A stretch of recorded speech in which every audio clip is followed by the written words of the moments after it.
Happy Monday and welcome to another episode of Brain Scratch Case Cracked. I'm John Lorden. Thank you so much for spending some time with me here today.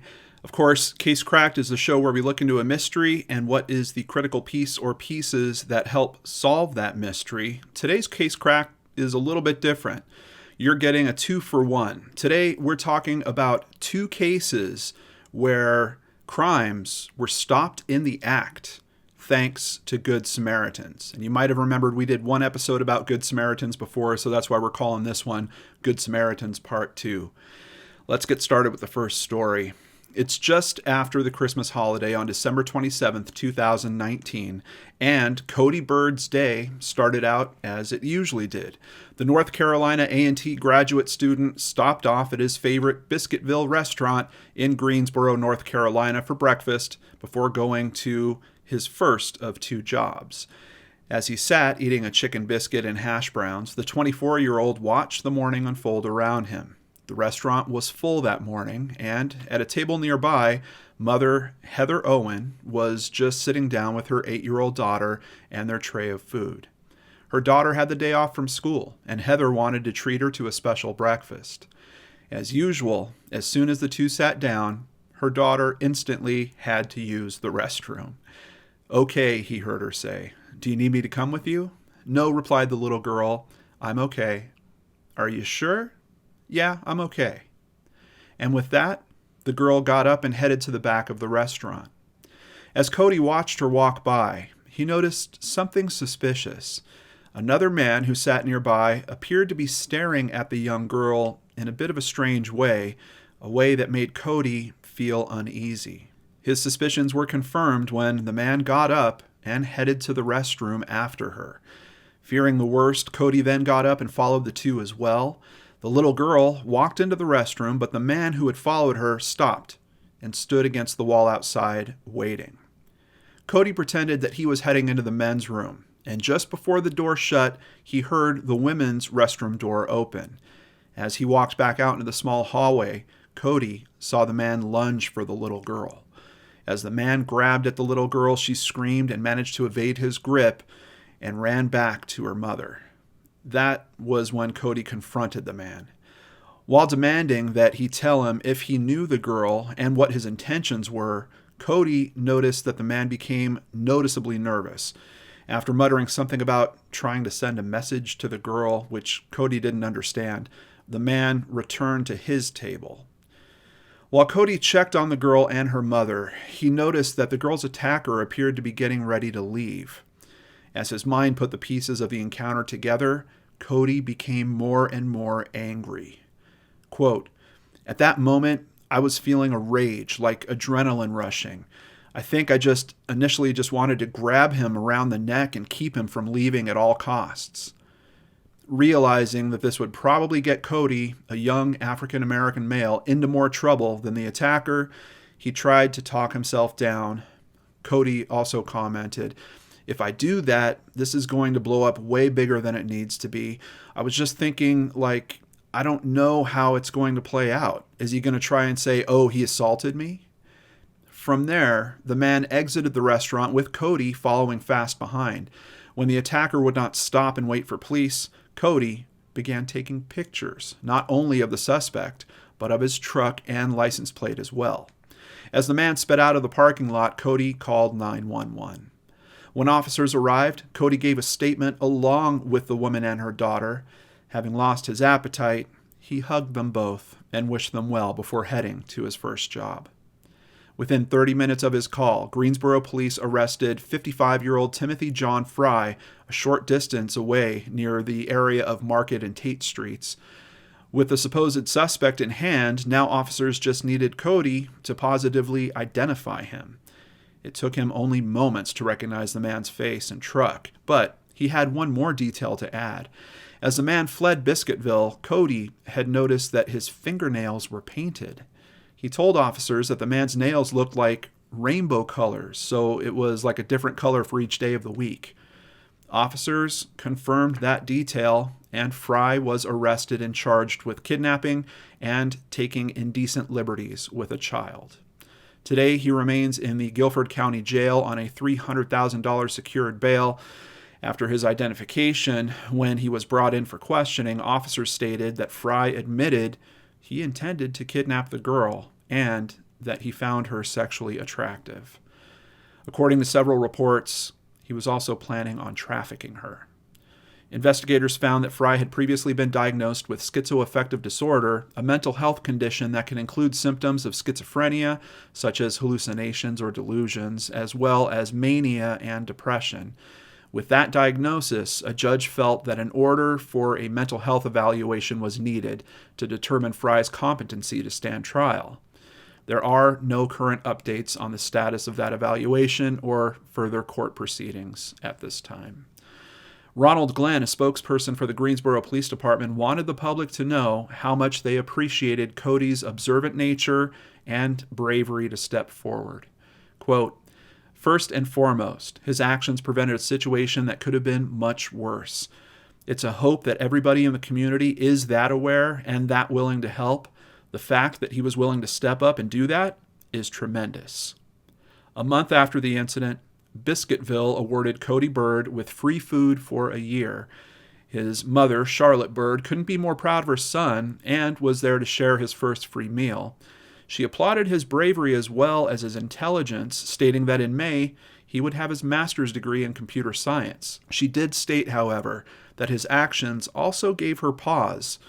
She was proud of her son for saving the young woman, but was also very thankful that the man didn't have a knife or a gun as well.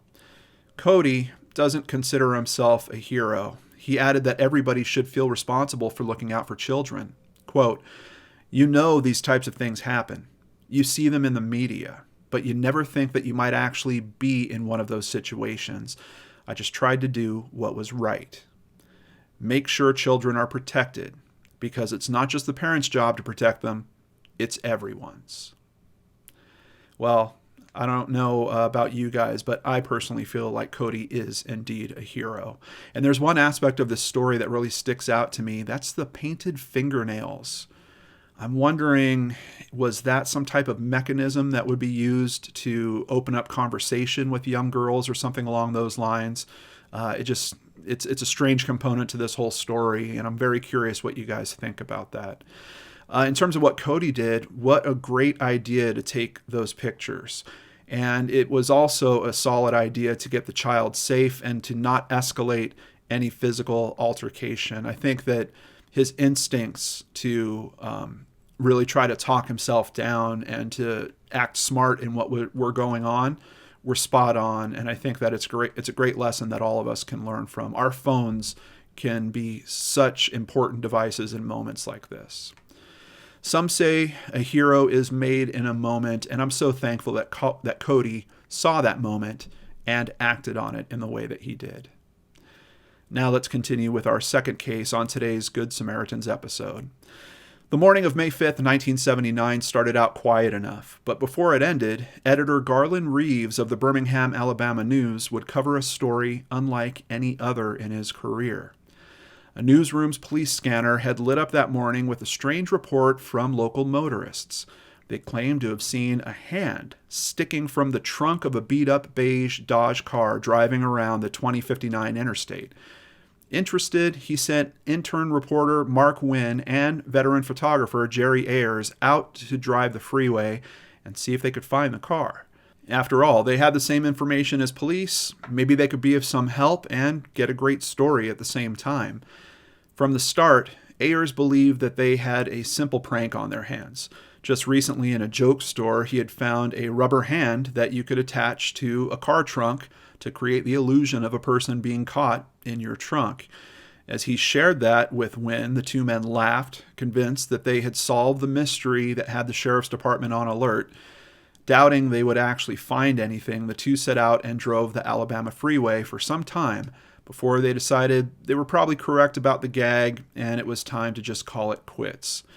Just as they decided to report back to their editor, Wynn spotted a Dodge traveling northbound on the interstate that matched the description. With Wynn in the front passenger seat and Ayers driving, the two wove in and out of traffic and caught sight of the trunk. There was a hand. They started capturing pictures of the hand as it waved from the trunk of the car. Even then, it looked like a gimmick or rubber toy flapping in the wind, but as they continued to watch, they both began to believe that there might actually be a person attached to it. They tried to keep their distance, but with one of the reporters snapping several photos, the woman driving the car realized she was being followed. Quickly, she steered the Dodge to the Airport Boulevard off-ramp, and once it was cleared, accelerated and began weaving through a nearby neighborhood. As she rushed in and out of alleyways that were attached to the houses, the two reporters tried to follow without causing any type of accident. All the while, Wynn used their radio to relay their locations back to Reeves, who in turn relayed the information to Birmingham police dispatchers. Finally, police were catching up. And as the reporters continued to follow the car, it all came to an end, with several police cars and the reporters themselves blocking in the Dodge. From the car, officers arrested 3 people: 27-year-old Joseph Fenley, his 49-year-old uncle Wilburn Fenley, and the driver, 24-year-old Robin Green. Officers were also dismayed to find that there was indeed a person attached to that hand in the trunk. When they freed Gary Collier, he staggered, acting almost drunk. Through this whole ordeal, carbon monoxide had been slowly leaking into the trunk, causing him to fade in and out of consciousness. Collier was just about to pass out again when the officers finally freed him. The first thing he asked for after being freed was a cigarette. After thanking Wynn and Ayers for his rescue, he filled police in on the details of his ordeal. He stated that the night before, in nearby Bessemer, he met the Fenleys and Green at a bar. It was the first of the month, and Collier bragged that he had just received his disability check. After drinking with them most of the evening, he decided to call it a night and walk home. As he left the bar, the 3 kidnapped him. He was beaten and stabbed with a screwdriver before they stole the rest of his check, which totaled about $350, and forced him into the trunk of their car. During the 14 hours he was in the trunk, and I'm just going to say that again, he was in that trunk 14 hours. Collier said he could hear people inside the car trying to decide where to dump his body. Tearfully, he told officers, "I'd done made my peace, or was trying to." Sometime during his captivity, he said he managed to stick his fingers out of the trunk after tearing away a rubber insulating seal. His waving hand is what motorists had reported to police that day. When Ayers and Wynn got back to the newsroom, the floor erupted in applause. When the 3 kidnappers were finally brought to court, in a surprise twist, Wilburn's charges were dismissed. He claimed that he had joined Fenley and Green after the robbery had occurred and after Collier had been put into the trunk. A judge believed him over the witness, and he was released. Because this case was long before the internet or any computerized record systems were kept, we can find no record of what happened to Joseph Fenley and Robin Green. As a matter of fact, there's a video about this case with the 2 reporters themselves talking about it, and no one seems to have that information, but I'm pretty sure their charges were not dismissed. This story was told in newspapers all around the world. Wynn's parents learned about their son's good deed in a newspaper in Germany. Quote, "We couldn't get away from it. We had a moral responsibility, a journalistic responsibility to stay with that car. It just had to work out that way," Wynn would say during the 40th anniversary back in 2019. That is 2 cases cracked, all by amazing good Samaritans. In that last case, I know it was the 70s, but killing someone over $350, I bet there's a bit more to that story than we were able to find out. Also worth noting, the 2 reporters, when they decided to go and try to find this car, they had a long drive. Like, they were driving around, and it took them several hours to even get to where the car was spotted. So they were seriously doubtful that they were going to find this car at all, and it seems just like fate or really, really good luck, particularly for the guy in the trunk, that they actually did. But if there's anything that we can learn from this story, I think there's a very important lesson in don't brag about how much cash you have while you're in a bar drinking with people. We would like to thank Q13Fox.com, AP News, Oxygen.com, People.com, The New York Times, Newspapers.com, Greensboro.com, and a special call out to AL.com for its amazing coverage of the hand in the trunk case. They have a great video segment there. It's only about 4 minutes long. I really think you guys would like to check it out. So check out that link in the description box below and check out that video. Just amazing photos, amazing story to be told directly from the guys that actually did it. But of course, we have to give the biggest thank you to Christy Arnhart for researching and writing up today's cases. Another thank you for PayPal supporters Amanda Beard, Melissa Heinbach, and a special thank you to Brian Turnmeyer. Thank you so much for that donation, Brian. If you'd like to support the channel, please visit www.lordandarts.com. There you can sign up for PayPal, sign up for Patreon, or buy merchandise. All of it helps keep me here with limited commercials.